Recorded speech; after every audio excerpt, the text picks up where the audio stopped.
The first is on agriculture and food security. So as a nation, we should be able to grow and feed ourselves without recourse to import of food items.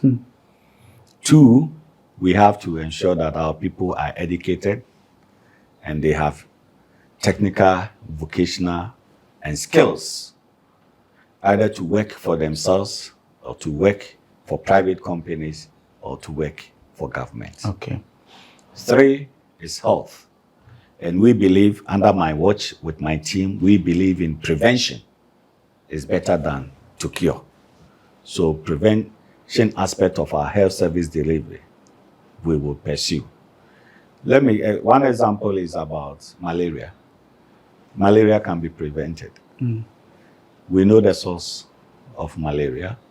So if the mosquito can be eliminated, then we will not have malaria. In that case, we will have a lot of foreign exchange savings, which hitherto should be used to import malaria drugs for treatment. So that is on health. Then the 4th point, having eaten, gone to school, you are in good health, you need employment and entrepreneurship. And that is the 4th one. So everybody should be on board to find something to do, to work. And in terms of employment, we'll look at how we will make agriculture lucrative. So to the young ones. For some of the young people, they think if you are doing farming, then you should be a poor person before you go into farming.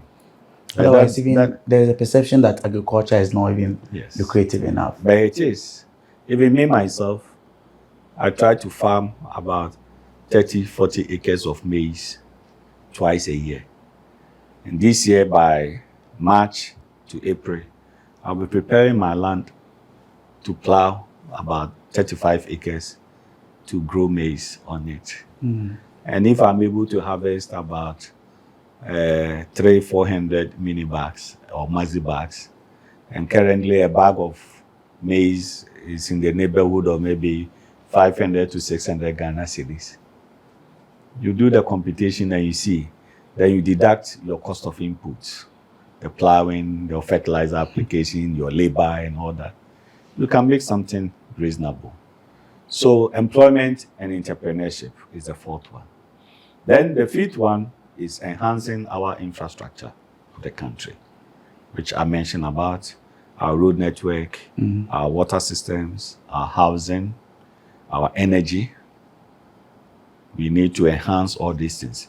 And then under the infrastructure, the maintenance culture will be a key part. But we tend to put up magnificent infrastructure. There's always the issue of and after maintenance. some years, we allow it to deteriorate and we cannot maintain. So maintenance will be a key thing that we will pursue. Okay. And then abandoned projects for many years from various governments in the past. We should be able to complete all abandoned projects because they are investments that have been made. But if they have not come to their full completion, we will not see the benefits of those projects to the Ghanaian people. Meanwhile, it is the benefits that we are looking for. For most sectors, when you go, you notice that projects have been abandoned from so many years from previous administrations or governments, whether military government or civilian government, where we need to be able to complete all these projects. Then we know that the investment that has been made in those projects has been useful to the good people of Ghana. Then the 6th one is enhancing and improving public sector culture and service. You know, over there, the principles of the science of public administration, which will suggest that government must be resource-oriented, government must be market-oriented, government must be focused to deliver a service as if it is from the private sector. Because we say that the private sector is the engine of growth. But the private sector will thrive if you have an effective and efficient public sector, then the private sector can take advantage and also grow. So we need to introduce measures where we can have a situation that we are reinventing government by way of rationalization of our public sector workers. Okay. Is key. The number of ministerial or political appointment is also part of, that arrangement. It will be captured also there. So from the very initial appointment that will be made, it will give indication how we want the public sector to run. And with that effective and efficient public sector, I bet you the private sector will thrive and thrive well. We have a lot of young ones who can also go into consultancy.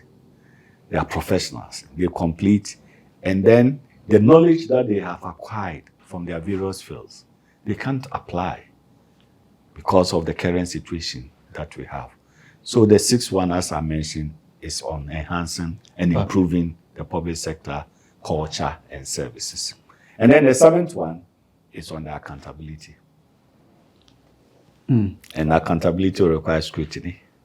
And I gave you the areas, reorienting our minds as a people, that we want our society to be corrupt-free, or we should reduce corruption.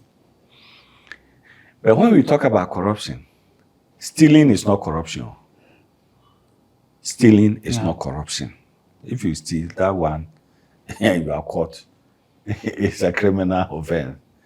Causing financial loss to the state, abuse of power, conflict of interest, inflation, what is the word?